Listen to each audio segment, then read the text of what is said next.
본문 말씀에는 몇 가지 이야기가 기록되어 있습니다. 그리고 각각의 이야기는 각각 다른 교훈들을 주고 있습니다. 16절부터 18절까지는 등불의 비유로 교훈을 하시고요. 19절부터 21절까지는 예수님의 어머니, 동생들, 이들이 찾아왔을 때 예수께서 하신 반응을 말해주고 있고, 22절부터 마지막 25절까지는 바다와 바람을 잠잠케 하신 사건을 말해주고 있습니다. 이 세 가지 사건들에 대한 기록이 우리에게 주님께서 무엇을 말씀하신지를 묵상하는 가운데 그 말씀을 우리의 생명의 양식으로 또 우리의 삶의 교훈으로 받는 복된 시간 될 줄로 믿습니다. 18절까지 말씀에 보면 등불은 등경 위에 둔다. 그렇게 말씀을 하시죠. 네. 마가복음 4장에도 같은 말씀이 나오고 있습니다만은 등불을 켜는 목적이 뭡니까? 어둠을 밝혀 비추게 하기 위함입니다. 근데 등불을 켜가지고 오히려 어둠 속에 이렇게 처박아 둔다면, 등경 아래 둔다면, 예를 들어서 우리 옛날식으로 말하면, 한옥식으로 말하면 마루 밑에다가 집어넣어 둔다면, 그런 말이 되죠. 자, 그렇게 된다면 등불을 켜는 목적이 아무것도 없다. 그런 말씀을 하고 계신 것이죠. 예수를 따르는 사람들에게 주님께서 주신 빛을 감추지 말고 드러내라고 그렇게 말씀하시고 있는 것입니다. 너무나도 당연한 말씀이죠. 등불을 켜면 당연히 위에다 두어서 전체가 보일 수 있게, 환하게 보일 수 있게 뭐가 어둠이었으며 거기에 무엇이 있었는지 그걸 다 밝히 볼 수 있게 해야 하는데, 그거를 등불을 밑에다가 처박아 둔다면 재구실을 할 수 없는 것이 아니냐. 참 너무나 당연하면서도 또 우리의 마음을 찌르는 주님의 말씀이구나, 그런 생각을 하게 됩니다. 주님은 계속해서 등불이 하는 역할을 세상에 숨겨진 것을 드러내게 하기 위한 것이다. 그렇기 때문에 이 말씀을 잘 듣고 어떻게 살아야 할지를 판단하고 마땅히 해야 할 바를 하라는 말씀인 것입니다. 그리고 마지막에 굉장히 중요한 말씀하세요. 순종하는 자는 더욱 믿음으로 나아가고 순종치 않는 자는 자기가 가지고 있다고 생각하는 것까지 다 빼앗긴다. 저는 이 말씀을 저는 그렇게 생각했어요. 있는 자는 받겠고 없는 자는 그 있는 것조차도 빼앗긴다는데 그게 아니고, 없는데 뭘 있는 걸 있어요. 없는 자는 있는 줄로 착각하는 것까지도 다 빼앗긴다. 없는 자는 아예 없는 거구나. 그런 생각을 하게 됩니다만은, 그래서 우리가 믿음이 조금이라도 있으면 주님은 그것을 가지고 일을 하시잖아요. 뭐라고 말씀하셨습니까? 너희들에게 뭐라고 했습니까? 겨자씨 하나만한 믿음이 있어도 이 산을 옮겨 저들로 옮기라. 그러면 옮겨질 거다. 근데 겨자씨만도 없는 것이 우리들의 모습이 아니냐, 그런 생각을 하게 됩니다. 세 번째 나오는 에피소드에 보면 예수님께서 제자들에게 바다 바람을 책망하신 뒤에 하신 말씀이 너희 믿음이 어디 있느냐? 그것하고 없는 데 있는 도 착각하는 그런 믿음하고 같은 맥락에서 이해가 되게 되는구나, 그런 생각이 들어요. 뭐 눈곱만큼이라도 있어도 주님께서 그런 식으로 말씀하셨는데, 없는 사람이 있는 척하는, 이게 큰 착각이죠. 근데 순종하면 할수록 믿음을 갖고 있는 사람은 더 커지는데, 순종하지 않으면 않을수록 가지고 있다고 생각하고 조차도 다 뺏겨버린다. 우리가 우리의 믿음의 현주소를 잘 아는 것이 참 중요하다. 그런 생각을 하지 않을 수 없습니다. 우리는 세상의 빛이다. 그렇게 말씀하셨어요. 그렇죠? 너희는 세상의 빛이다. 그러셨어요. 너희가 누굽니까? 예수님의 죽으심과 부활을 듣고 믿고 그리고 그 부활의 증거로 예수님이 하나님이심과 나의 주님이시라고 고백한 사람들이죠. 나의 주님이라고 고백한 사람들은 어떻습니까?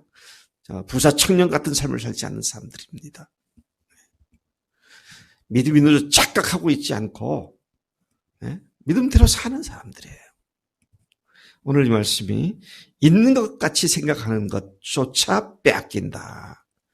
자, 이거 참 조심하고 내 위치의 영적인 현 위치를 잘 알아야만 하겠다. 그런 생각이 듭니다.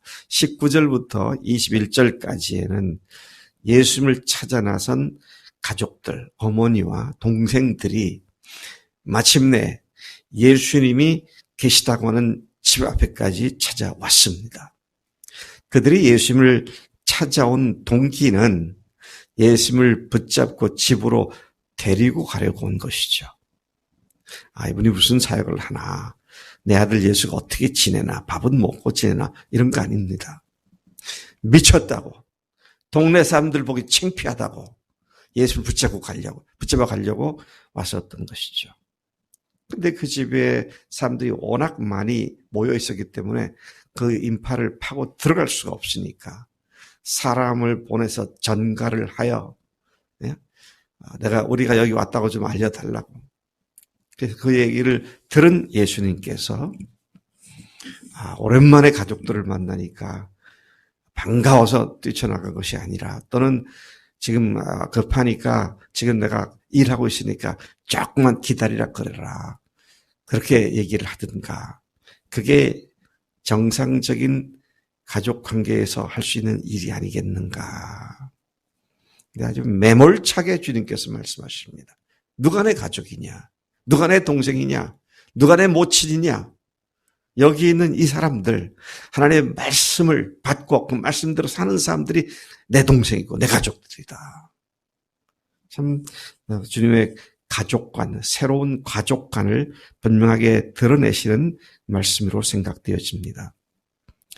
30세가 되던 어느 날 호련히 가출하여 어머니나 동생들을 돌보거나 부양하지 않고 각 곳을 돌아다니며 일하는 아들이자 형인 예수를 그 가족들은 하나님으로 생각하지 않고 그 가정의 일원으로 자기의 아들, 자기의 형으로 생각했었던 것이죠.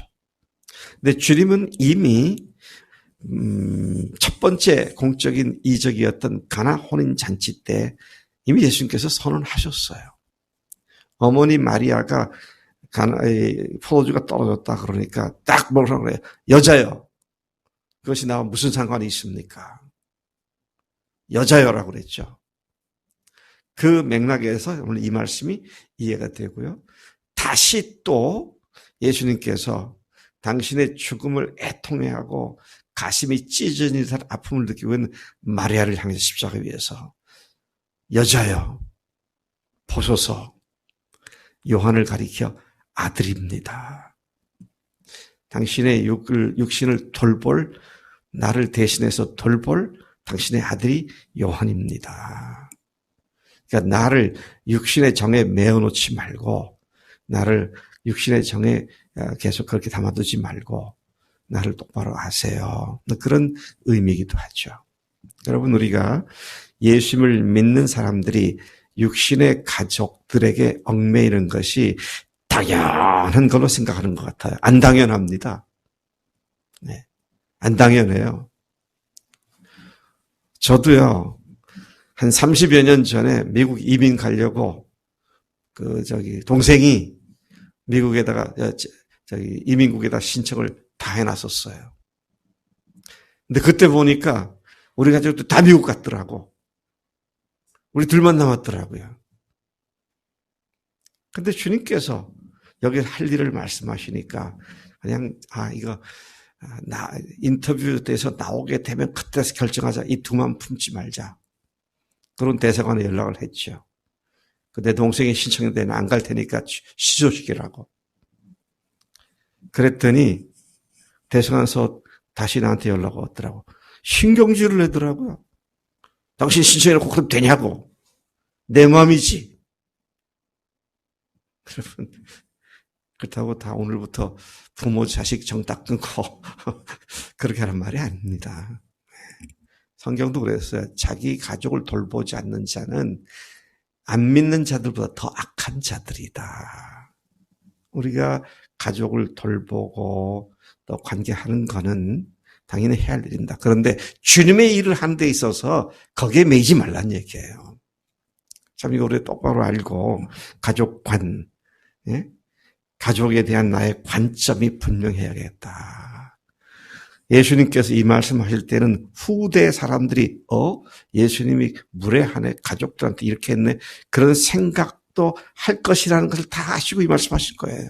네, 그렇도록 분명하게 아닐 때는 아니고 길 때는 기고 딱 결단하고 자기를 표명하는 것 너무 중요한 겁니다. 네. 그래서 여러분, 가족들의 정에 끌려가지고 주님의 일을 하고 못하고를 해서는 안 되겠다. 여기에서 우리가 철저히 배워야 한다는 것입니다.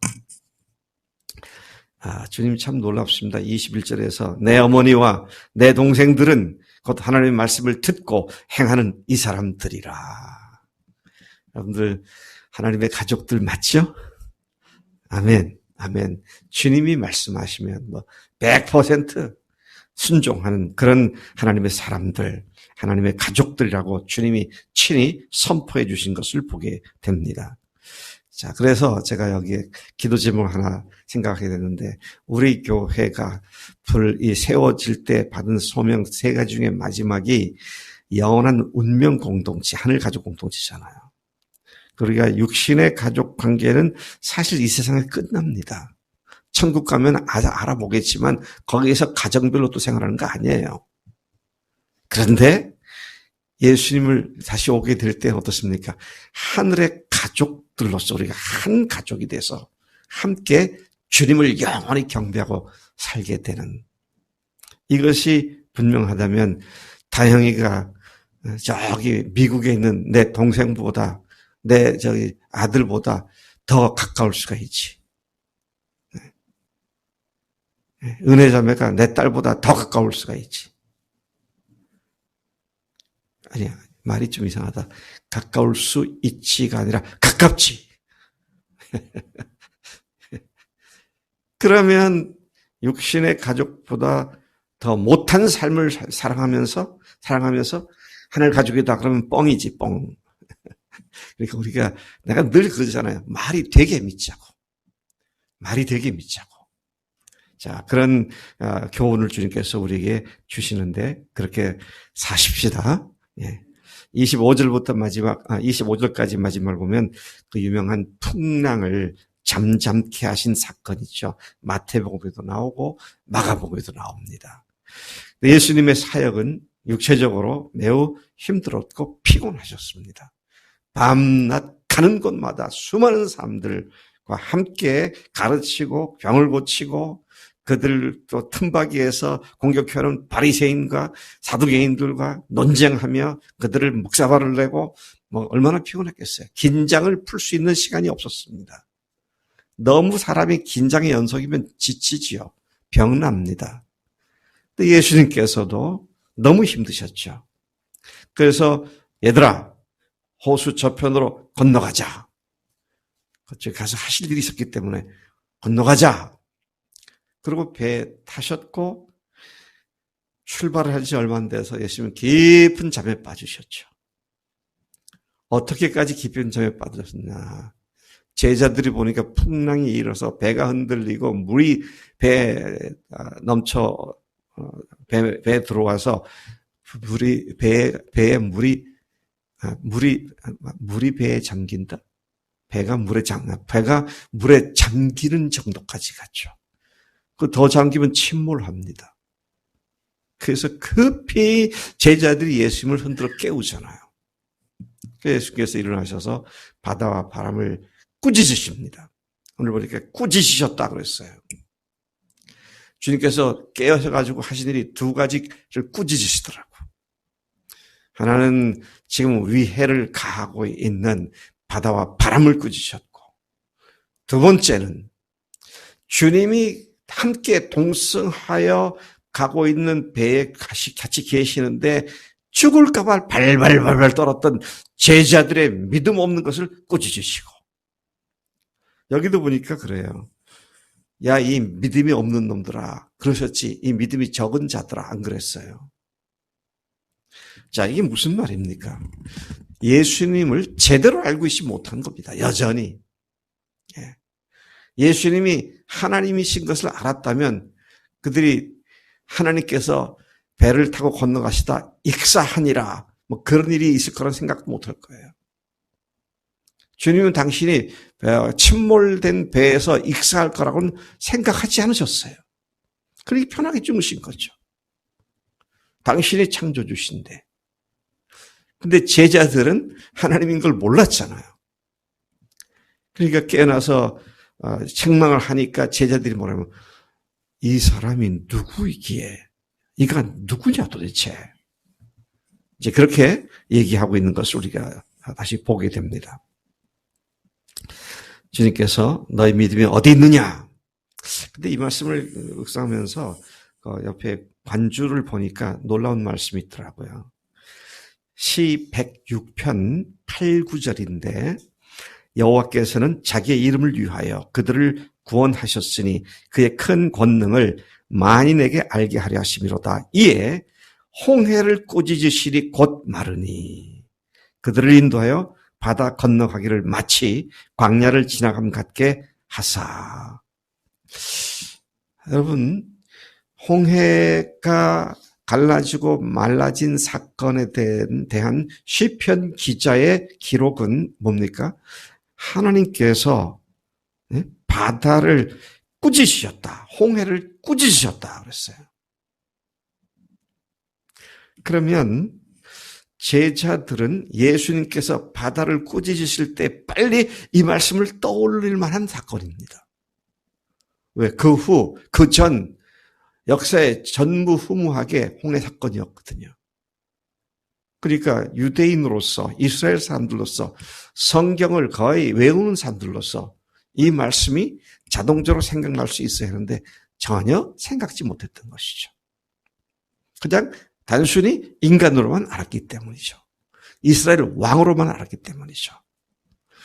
참 이 말씀을 보면서 제자들이 그렇게 가까이 달라붙어서 온갖 주님의 놀라운 이적을 다 봐도 역시 부활 후에야 그분을 알았다는 말씀이 이 말씀이구나. 참 제가 엊그제도 말씀드렸습니다마는 부활하신 후의 세대에 태어난 우리는 이미 다 이루어진 완성된 사실을 뒤로 돌아보며 믿고 산다는 것이 얼마나 복된 일인지 말이죠. 네. 지금도 우리는 앞에 올 것을 바라보고 살고 있죠. 뭡니까? 예수님 재림하실 것을 바라보고 살고 있습니다. 오시면 요한계시록이 다 깨달아질 거예요. 지금도 아직 예수님 오시는 것과 관계돼서 분명하게 잘 정리 안 되는 것들이 있잖아요. 구약의 사람들이 그보다 더 했어요. 예수님에 대한 그들의 지식과 이해가 지금 우리가 재림에 대해서 기대하는 것처럼 부유한 것은 비교도 안 되고 엄청 부유했다고요. 근데 오늘 우리가 죽으시고 부활하신 사건 후의 세대 사람들로서 이 믿음을 갖고 살게 하시니 얼마나 감사한가. 여러분, 아까 우리가 찬송 불렀습니다만은 주님이 우리의 인생의 배에 동승하고 계시잖아요. 아멘? 예, 동승하고 계시잖아요. 그러니까 우리 안에 계신 주님께서 익사하세요, 안 하세요? 안 하세요, 안 하세요. 우리도 익사대로 내버려 두지도 않으시고요. 그래서 우리가 아까 구주의 광풍이 일어나서 우리가 죽게 되었으니 안 돌아보십니까? 그 찬송 불렀는데, 그런데 주님께서 우리를 도우실 줄로 믿습니다. 구원하소서가 아니라 구원하시네 부르면서 주 앞에 나아가는 매일의 삶이 될 때 우리는 더 놀라운 주님을 더 깊이 경험하고 확신에 찬 삶을 살게 될 줄로 믿습니다. 하나님 아버지 감사합니다. 이 아침에 주님께서 세 가지 사건을 통해서 우리에게 우리 믿음을 점검케 하시니 감사합니다. 하나님, 우리가 없는데 있는 줄로 생각하는 믿음으로 살지 않게 하시고, 없는 믿음을 주님께서 주신 믿음으로 바꾸는 날마다의 삶이 되도록 역사해 주시는 줄로 믿습니다.